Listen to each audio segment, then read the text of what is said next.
What would you do if a blizzard, a white death that entombed the world in ice, delivered a miracle right to your door?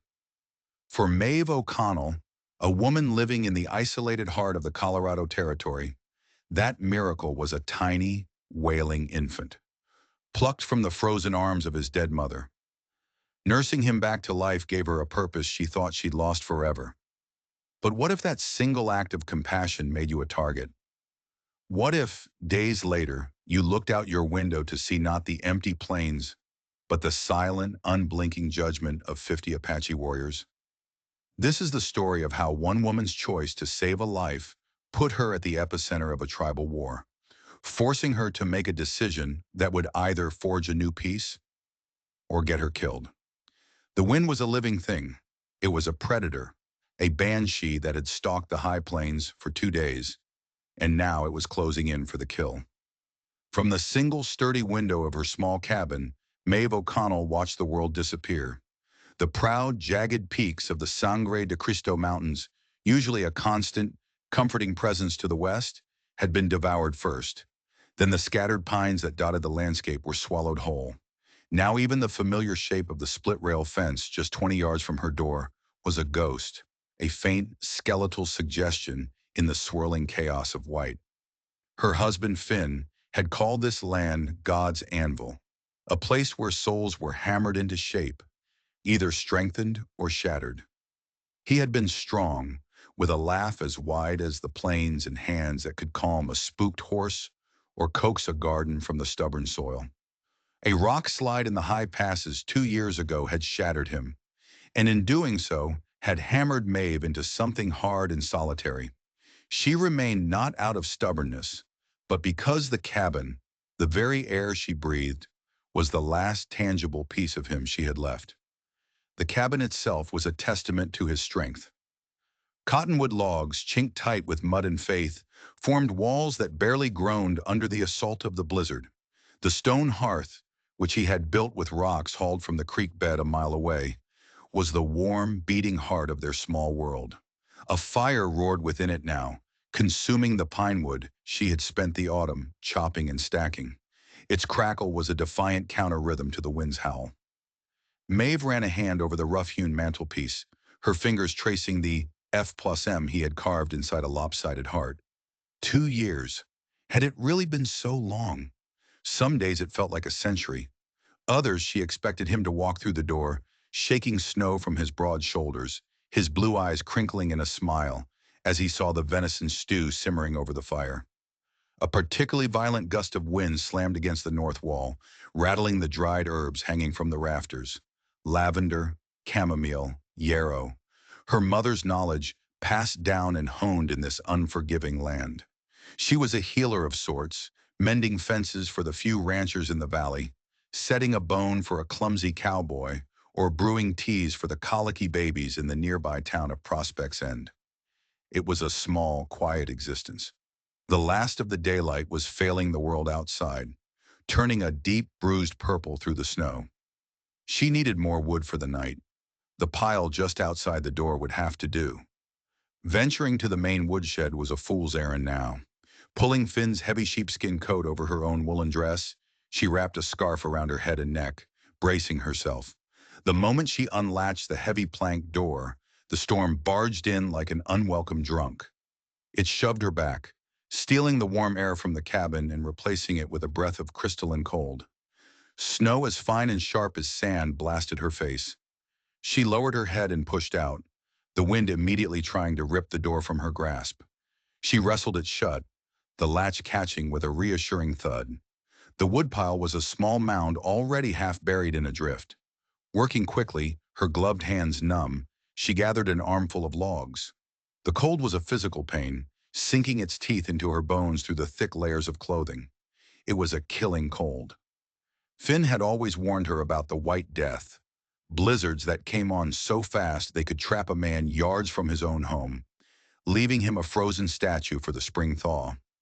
She was about to turn back, her arms full, when she heard it. It wasn't the wind. The wind shrieked and moaned and roared.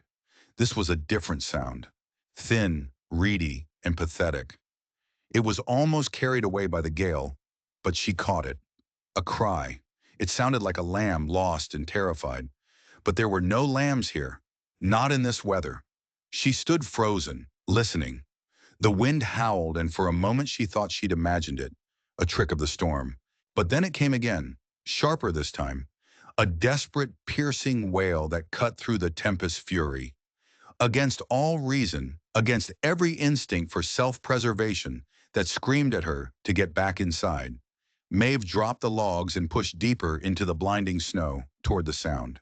She couldn't see more than 5 feet ahead. The world was a churning vortex of white. "Hello!" she shouted, her voice immediately snatched from her lips and thrown into the void. She followed the sound, one hand outstretched, her boots sinking deep into the new-fallen powder. It was coming from the direction of the small cluster of cottonwoods that marked the trail to the creek. The crying was weaker now, intermittent. Then her outstretched hand hit something. It wasn't the rough bark of a tree. It was soft, covered in hide, and frozen solid. She recoiled for a second before her mind processed it. She brushed away the snow. It was a human form, huddled at the base of a tree. A thick buffalo robe clutched around it. It was a woman, an Indian woman, judging by the intricate beadwork on her moccasins, which were barely visible in the snow.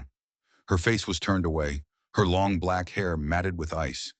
Maeve felt for a pulse at the frozen neck, already knowing it was hopeless. The flesh was as cold and hard as iron. The poor soul had likely laid down to rest for just a moment, and the sleep had taken her. A wave of sorrow washed over Maeve. To die alone out here, in the heart of this merciless storm. As she began to say a silent prayer, the sound came again, muffled and weak, from within the frozen woman's embrace. With fumbling, numb fingers, Maeve pried at the stiff buffalo robe. The frozen arms were locked tight. It took all her strength, her breath coming in ragged, painful gasps, to pull the robe open. And there, nestled against the cold breast of his dead mother, was a baby. He was wrapped in layers of rabbit fur. His tiny face was a blotchy, angry red from the cold and the crying. But he was alive. His eyes were squeezed shut, his mouth open in a soundless wail, his body trembling violently. He couldn't have been more than a few months old. For a heartbeat, Maeve was paralyzed by the sheer impossibility of it. A living child, a flicker of warmth in the heart of a frozen tomb. The mother's last act, her final ounce of fading body heat, had been to shield her child from the white death. The paralysis broke. The baby's shivering was weakening. He was dying. Without a second thought, Maeve scooped him up. He was shockingly light.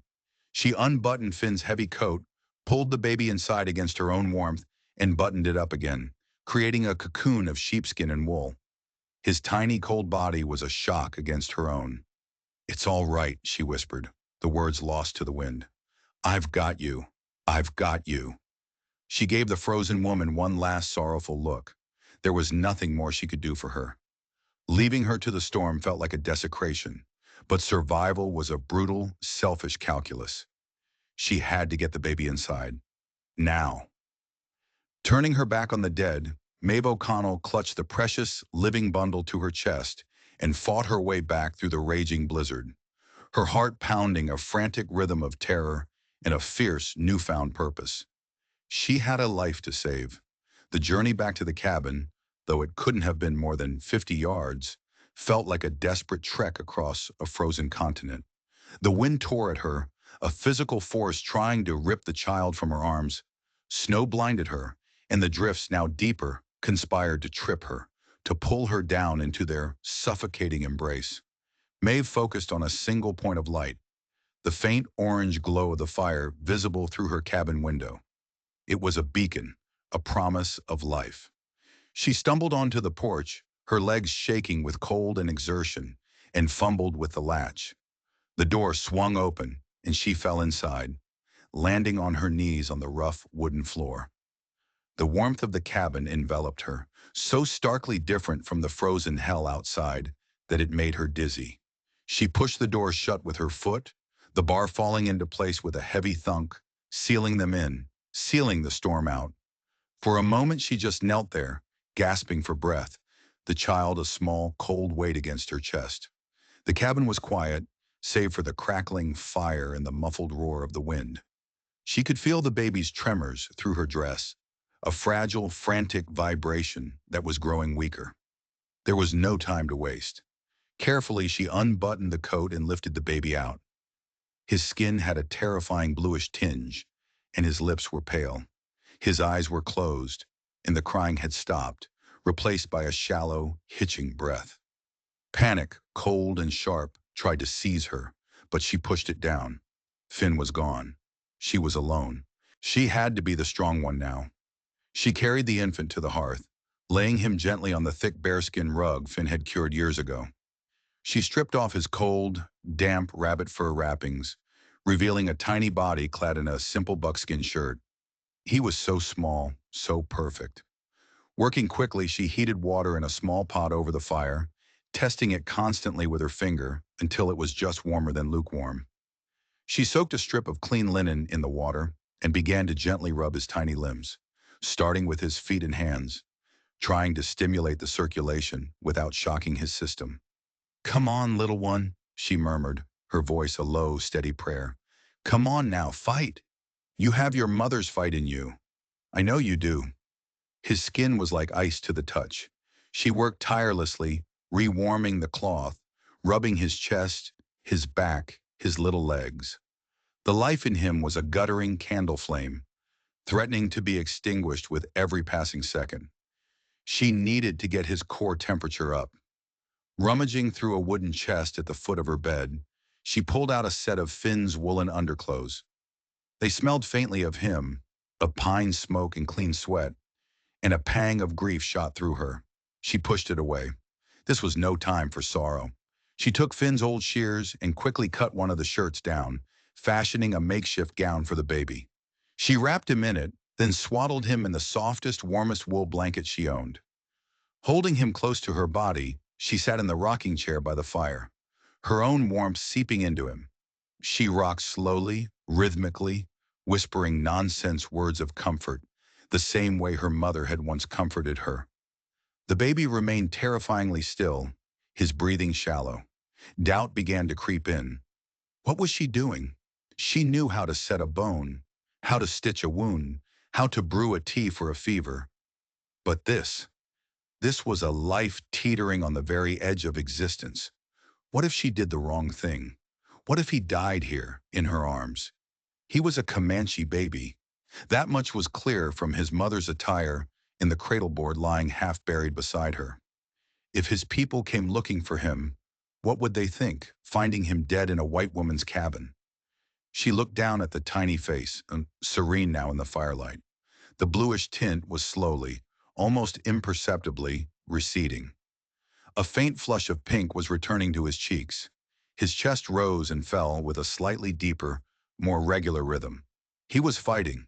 Relief so potent it was almost painful washed over her. She felt tears well in her eyes, hot against her cold cheeks. He was going to make it. The next few hours were a blur. She managed to warm some of the goat's milk she kept and, using a strip of cloth soaked in it, painstakingly dripped the life-giving liquid into the baby's mouth. At first, he didn't respond. Then his instincts kicked in. His mouth began to work, a weak but determined suckling motion. He took only a little, but it was enough. As the blizzard continued to rage outside, a quiet domestic peace settled within the cabin walls. Maeve rocked the child, humming old Irish lullabies Finn's mother had taught her. She had never held a baby for this long. She and Finn had wanted children, had spoken of it in hushed, hopeful tones in the dark of night. They had even picked out names. A boy would be Adam, a girl, Rose. But the years had passed, and her womb had remained barren. It was a quiet, private grief that she had buried alongside her husband. Now this child, this impossible gift from the storm, was asleep in her arms. His tiny hand, which had been clenched in a tight, cold fist, had relaxed. His fingers had curled around one of hers, a grip of surprising strength. Looking at him, she felt a powerful, protective surge that startled her. It was fierce and primal. He was hers to protect. He was a stranger, from a people often at odds with her own. But in that moment, none of it mattered. He was a baby who needed a mother, and she was a woman who had ached to be one. She needed to call him something. He deserved a name. Adam, she whispered, testing the sound in the quiet room. It felt right. A new beginning. Adam, the baby stirred, a soft sigh escaping his lips. His dark eyes fluttered open for the first time. They were deep brown and unfocused, but they looked right at her. There was no fear, no recognition, just the pure, unfiltered presence of a new soul. In that gaze, Mave O'Connell felt the last of the ice around her own heart begin to crack. She had saved him from the blizzard, but she had a feeling he was also saving her. She was no longer just the widow O'Connell, the lonely woman in the hills. She was a guardian, a protector. And as she held Adam close, the firelight dancing on his face, she knew with a chilling certainty that the storm outside was nothing compared to the one that might be coming. She had taken something that did not belong to her, and sooner or later, someone would come to claim it. The blizzard broke on the third day. The wind died down to a whisper, and a pale, watery sun emerged, casting a brilliant, blinding glare across a world reborn in white. The silence was as profound as the storm's fury had been. Maeve stepped out onto her porch, blinking against the light, and gazed at a landscape transformed. The plains were a vast, undulating sea of snow, the drifts sculpted by the wind into soft, elegant shapes. It was beautiful, but it was a cold, desolate beauty. Beneath a drift near the cottonwood trees lay Adam's mother, a silent, frozen monument to a mother's love. Maeve knew she couldn't leave her there. With Finn's shovel, she spent the better part of the morning digging a grave in the unyielding frozen earth. It was brutal work, each shovelful a painful effort. She wrapped the woman in a clean canvas sheet, the only shroud she could offer, and laid her to rest in the shallow grave, marking it with a cairn of river stones. She said a few words, a prayer to a God she hoped listened to all his children, regardless of their skin or their tribe. Life with Adam settled into a new rhythm. The small cabin, once a haven of solitude and memory, was now filled with the small sounds of a new life. The baby's soft coos, his occasional cry for milk, the gentle creak of the rocking chair. Maeve found a new purpose in the endless cycle of feeding, changing, and soothing. The hollow ache in her chest, the constant low-grade hum of grief for Finn, was still there, but it was now overlaid with a new, urgent melody. She fashioned diapers from old flour sacks, boiled and softened until they were gentle on his skin. She carved a crude but functional rattle from a piece of soft pine. She sang to him, her voice rusty from disuse, filling the cabin with forgotten lullabies.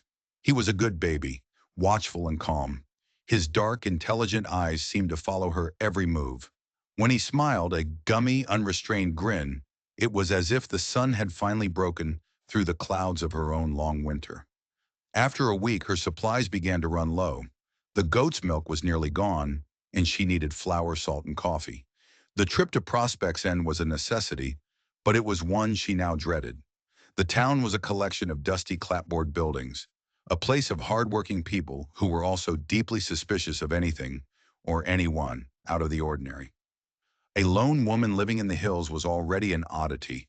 A lone woman with a new Indian baby would be a firestorm of gossip and judgment. She couldn't leave Adam alone. With a heavy heart, she wrapped him securely in a sling made from a wool blanket, tucking him inside her coat where he would be warm and hopefully hidden. She hitched her placid old mare, Bess, to the small buckboard and set off, the runners gliding silently over the packed snow. The air in Prospect's End was thick with the smell of wood smoke and manure. Men in heavy coats stopped and stared as she guided the buckboard down the main street. Their gazes were curious but held a hard edge. She tied Bess to the hitching post outside the general store, her heart thumping against her ribs. The store's proprietor, a sour-faced man named Horace Gable, peered at her over his spectacles. "Maeve, storm treat you all right?" "It did, Horace. Just running low on a few things," she said, trying to keep her voice even. She moved through the store, gathering her supplies, acutely aware of the other customers, a couple of miners and Horace's wife, Mildred, a woman whose tongue was known to be the sharpest instrument in the county. As Maeve placed her items on the counter, a small gurgling sound came from inside her coat. Mildred Gable's eyes narrowed. What was that? Maeve's face flushed. Nothing. But Adam, as if on cue, let out a louder, more insistent cry. There was no hiding it now.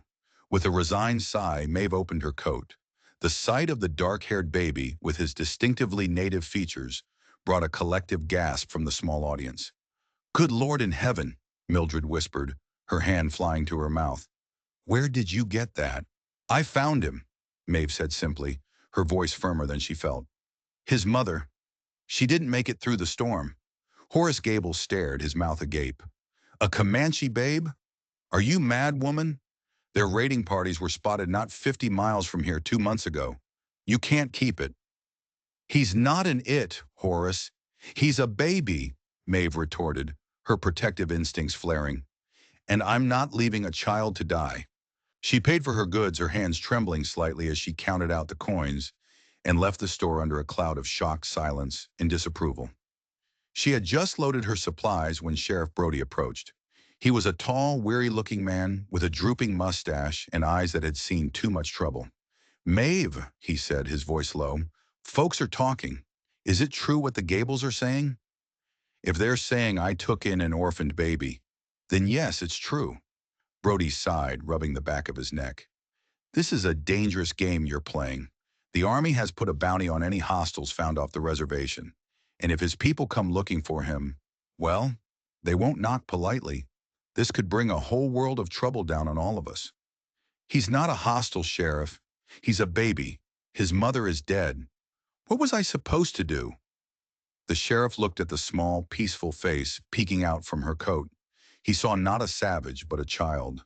His hard expression softened for a fraction of a second. "Just be careful, Maeve. Lock your doors and keep that rifle of Finn's loaded."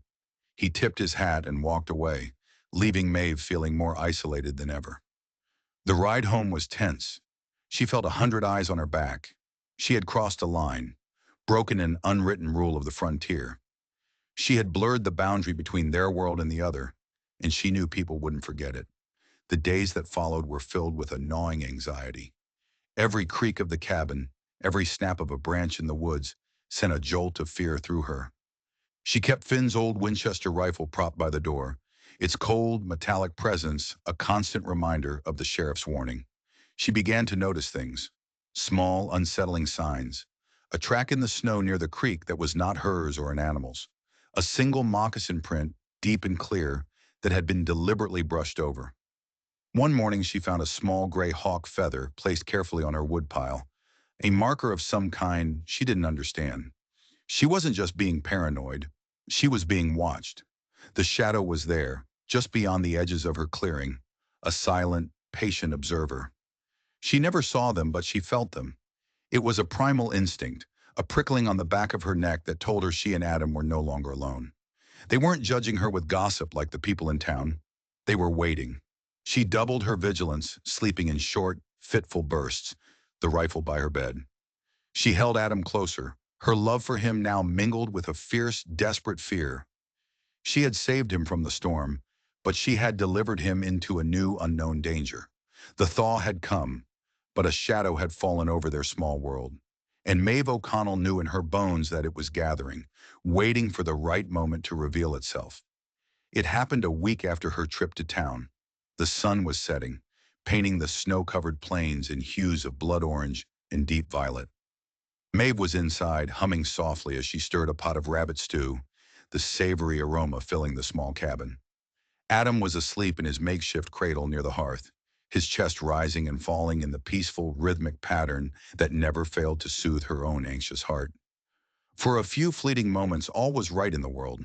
It was a fragile, domestic scene, one she could have almost believed was real, permanent.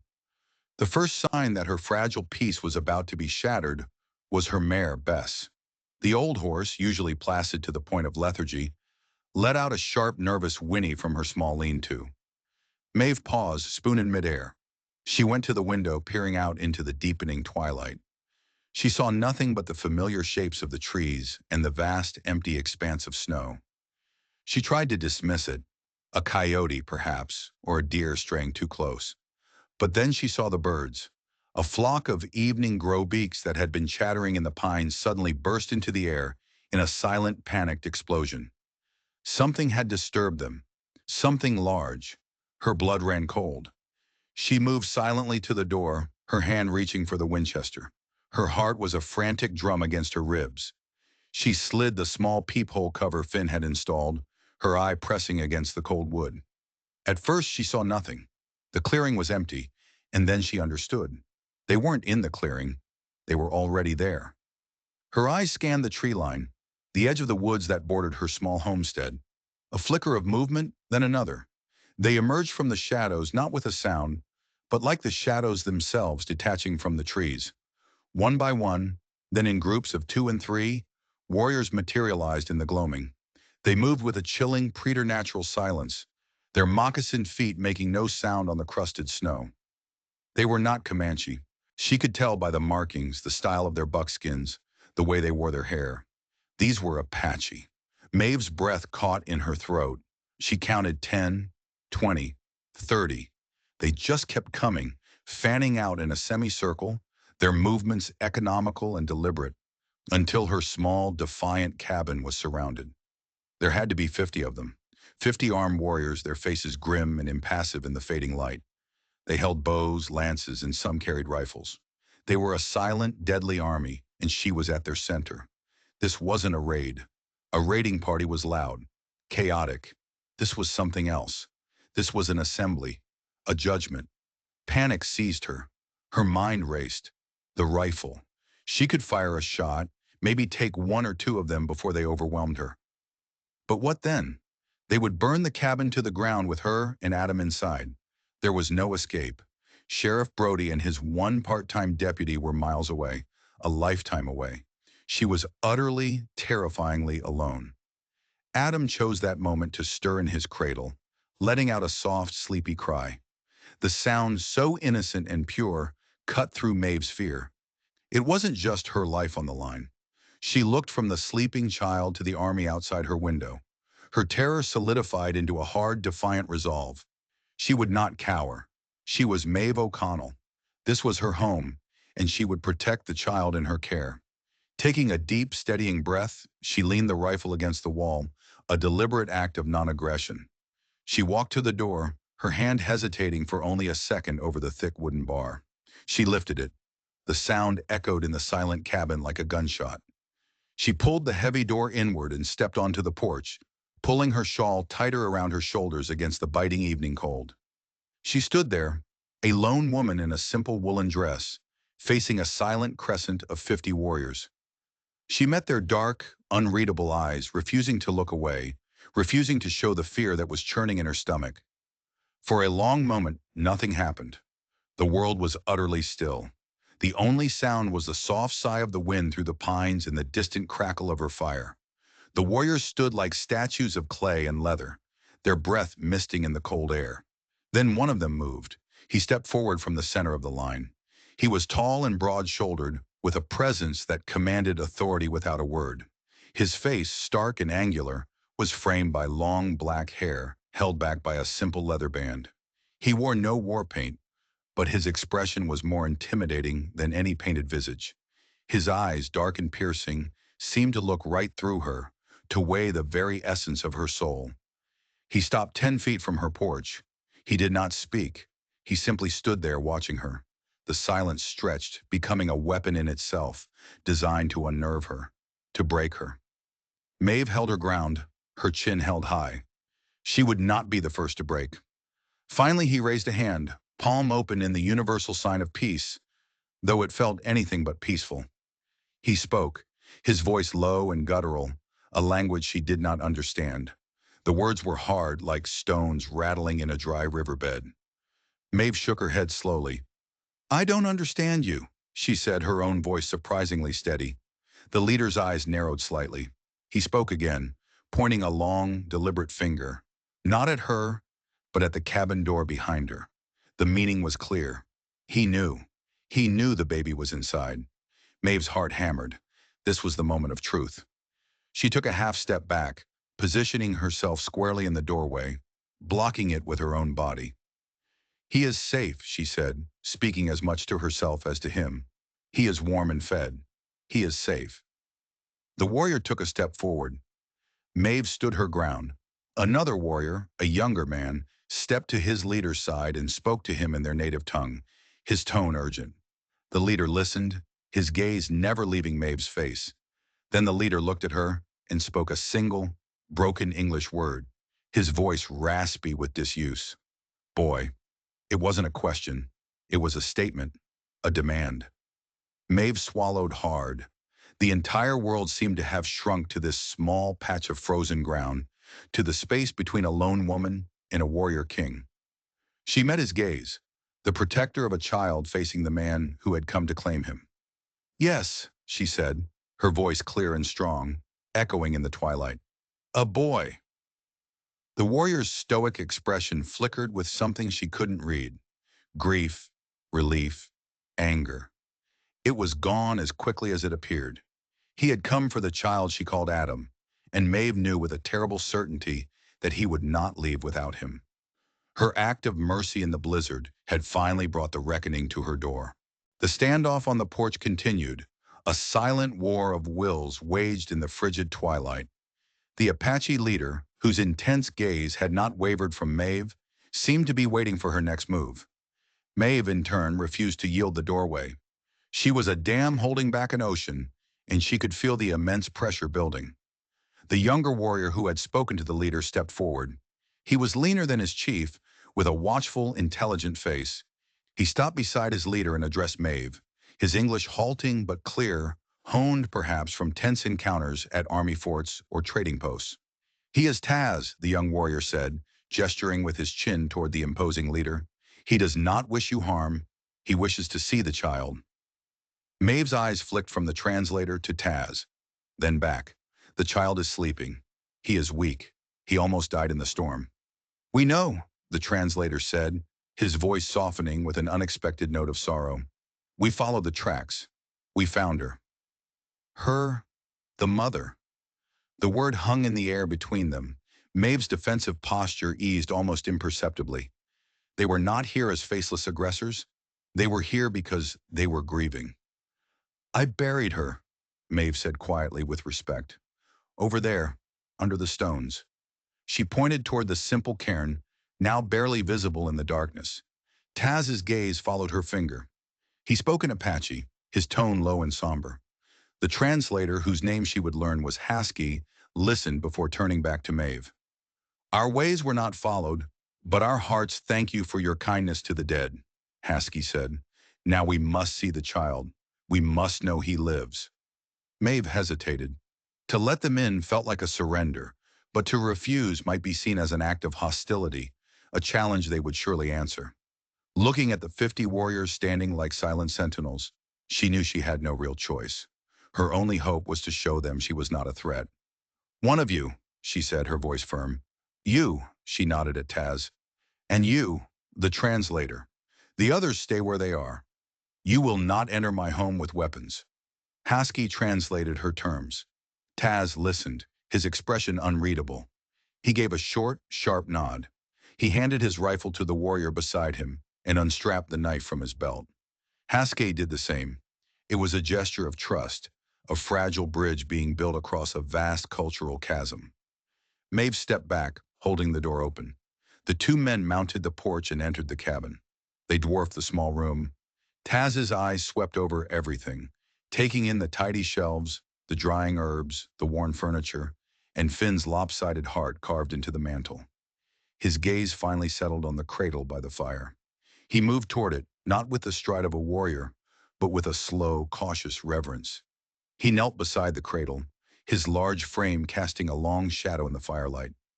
He looked down at the sleeping baby, at Adam, for a long, silent moment. A muscle worked in his jaw, and Maeve saw a profound, deep-seated grief in his eyes that transcended language. Nantan, he whispered, the name a soft exhalation of breath. It was the first sign of vulnerability she had seen in him. Adam, perhaps, sensing the new presence, stirred and opened his eyes. He didn't cry. He simply looked up at the large, unfamiliar face above him. Taz slowly extended a finger, his hand calloused and scarred from a life of war and survival, and gently touched the baby's cheek. He then looked up at Maeve, his eyes asking 1,000 questions. It was Hask who provided the answers. He stood near the door, a respectful distance away, his voice low so as not to wake the other warriors' curiosity. The boy's mother, he began, was named Morning Dove. She was Taz's sister. The word struck Mave with the force of a physical blow. This wasn't just a tribal leader. This was the child's uncle. Her heart ached for him, for the loss he had so stoically hidden. But the boy is not Apache, Haskell continued, and here was the twist that explained everything. Morning Dove, she gave her heart to a man from another people, a people who have long been our enemy. She ran away to be with him. His name is Stone Hoof. He is a chief of the Numunu, the Comanche. Maeve sank into a nearby chair, her mind reeling. An Apache woman and a Comanche chief. A forbidden love, a story as old as time, played out on the vast, unforgiving stage of the American West. It explained the mother's presence so far from her people, alone in a blizzard. For 2 seasons, there has been talk, Haskell explained. The whites are pushing from the east. The soldiers build more forts. The buffalo disappear. The old hatreds between our peoples are a luxury we can no longer afford. Taz and Stonehoof. They are younger leaders. They see a new way. They agreed to a secret council, a meeting to forge an alliance to join their strengths. He gestured to the baby, who was now gripping Taz's finger. Nantan was to be the bridge between our peoples, the son of a Comanche chief and an Apache woman, a symbol of a new generation, a living treaty. Morning Dove had been traveling to meet Stonehoof's party for the parley, when the blizzard, the White Death, had struck, catching her in its deadly embrace. Taz and his warriors were the Apache delegation, on their way to the same meeting place. When his sister did not arrive, they had followed her trail, a trail that led them to a lonely grave and, miraculously, to this cabin. You saved more than a baby, woman of the lonely house, Haskell said, his eyes filled with a new respect. You saved the hope for peace.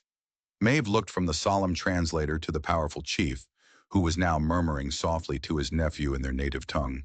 She had stumbled into the middle of a delicate, high-stakes drama of tribal politics, love, and survival. The small child she had named Adam was not just an orphan. He was a prince, a symbol, the linchpin of a fragile and desperate alliance. Taz rose to his full height, his gaze meeting Maeve's over the cradle. The hardness was gone, replaced by a look of profound, weary gratitude. He spoke again in Apache, his voice soft but carrying the weight of command. Haskell translated. He says his people, the Chiricahua Apache, are in your debt. He asked your name. Mave, she said, her voice barely a whisper. Mave O'Connell. Mave O'Connell, Taz repeated, testing the foreign sounds on his tongue. He nodded slowly. Your name will be remembered. He had what he came for. He had found his sister's child alive and well. Maeve assumed he would take the baby and leave. Their strange, terrifying encounter concluded. But as Taz turned from the cradle, his expression shifted again, becoming grave and calculating. The relief of finding Nantan was already being replaced by the weight of the problem that still remained. He spoke to Haskell, his words short and urgent. Haskell turned to Maeve, his face serious. The council with the Comanche is in 3 days' time. They are waiting, but they are a proud and suspicious people. They will not believe our story. They will see the child's mother is dead and think it is Apache treachery. The word of an enemy is wind. The alliance will die, and a new war, a bloodier war, will begin. Maeve felt a cold dread creep up her spine. She knew what was coming next. Taz says there is only one way, Haskell continued, his gaze locking with hers. They need a witness, someone neutral, someone whose word is beyond the blood feuds of the tribes. They need the white woman who found the child. They need you. The request hung in the air of the small cabin, heavier and more dangerous than the armed warriors waiting outside. They didn't just want the baby, they wanted her. They wanted Maeve to leave the sanctuary of her home and ride with them into the heart of a conflict she had no part in. No, the word escaped her lips before she could think. I can't. It's not my place. I'm a stranger to your affairs. Taz's face remained a stony mask, but Maeve saw a flicker of grim resolve in his eyes. He spoke, his tone hard and unyielding. "This is not just our affair," Haskell interpreted, his own voice losing its earlier softness. "The Comanche will not believe our story. They will see the child's mother is dead and think it is Apache treachery. The alliance will die, and a new bloodier war will begin. That blood will not be contained. It will spill across this land, to the ranches, to the towns. No one will be safe. Your world will burn along with ours." It was a threat, cloaked in the cold logic of necessity. Maeve's mind spun. To ride with the Apache was to become their ally in the eyes of the U.S. Army. A patrol would shoot first and ask questions later. And what of the Comanche? Haskell had called them suspicious. They could see her as part of an elaborate trap, a pawn to be sacrificed. The people of Prospect's End, who already saw her as a fool for saving one child, would brand her a traitor. She might never be able to return. Her fear was a cold, sharp thing, whispering for her to bar the door and take her chances. But then her gaze fell to the cradle, to the small, innocent child at the center of the storm. Nantan. Adam. She had saved his life, and in doing so had bound her fate to his. Her promise to protect him, made in the quiet of her own heart, was now being called to account. Could she hand him over, knowing that without her testimony, his life might be the spark that ignited a devastating war? Knowing his father might reject him out of grief and suspicion? This was no longer about her own safety. It was about finishing what she had started in the blizzard. It was about honoring a mother's final, desperate act, and ensuring a father knew that act had not been in vain. Finn had always told her, "Courage isn't the absence of fear, Maeve. It's doing what's right when you're scared to death." She stood up, pulling her shoulders back, her decision made. "I will go," she said, her voice clear and steady. "I will tell them what I saw. I will place the child in his father's arms." A wave of relief washed over Haskell's face. Taz gave another short, sharp nod, a sign of profound respect. "But I have conditions," Maeve added firmly. "The boy stays with me until we reach the council. I will care for him. I will not carry a weapon. I come as a witness, not a warrior. My safety and the boys will be your responsibility." Taz listened to the translation and responded immediately. "He agrees," Haskell said. "You will be honored. No harm will come to you. The Chiricahua give their word." As Maeve packed a small bundle, the sounds of the warriors outside preparing their horses were interrupted by a new sound, the thud of a shod horse approaching at a trot. Haskell and Taz stiffened. Maeve rushed to the window and saw a single rider carrying a lantern.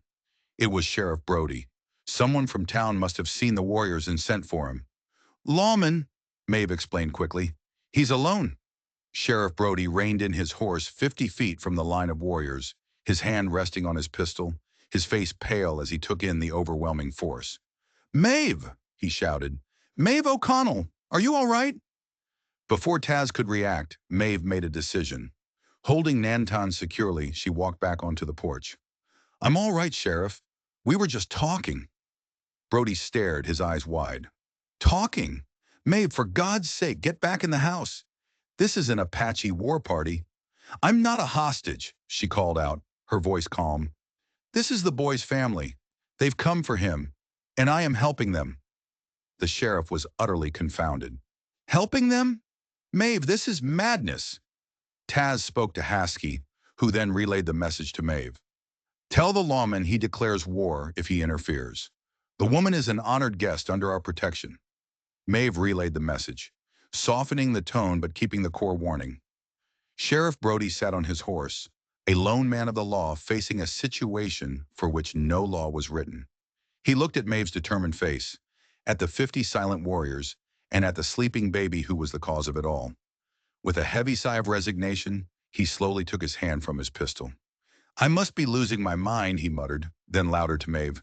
"If you're not back in a week's time, I'm coming with a posse." "I'll be back," she promised. Sheriff Brody gave one last disbelieving shake of his head and wheeled his horse around, riding back toward town. The weight of her promise had been tested, and she had not buckled. Now all that was left was the journey. The journey began under a canopy of cold stars. Maeve rode her mare Bess, a strange figure amongst the Apache war ponies, clutching Nantan's warmth against the vast freezing silence. The 50 warriors moved around her like a flowing river, their efficiency and discipline a stark contrast to the chaotic tales told in town. Her initial fear slowly gave way to a grudging respect. They shared their food, protected her from the wind, and treated her not as a prisoner, but as the honored guest they had promised.